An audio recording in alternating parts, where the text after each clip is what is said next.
نے تعبیر دی کہ بنی اسرائیل میں ایک لڑکا پیدا ہوگا جو تیرے ہلاک اور زوال سلطنت کا باعث ہوگا۔ یہ سن کر فرعون نے حکم دیا کہ بنی اسرائیل میں جو لڑکا پیدا ہو قتل کر دیا جائے۔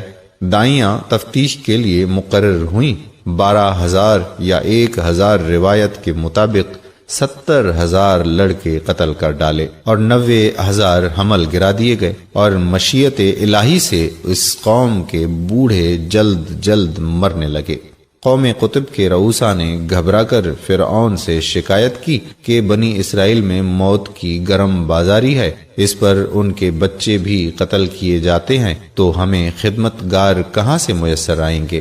فرعون نے حکم دیا کہ 1 سال بچے قتل کیے جائیں اور 1 سال چھوڑ دیے جائیں۔ تو جو سال چھوڑنے کا تھا اس میں حضرت ہارون پیدا ہوئے، اور قتل کے سال حضرت موسیٰ علیہ السلام کی ولادت ہوئی۔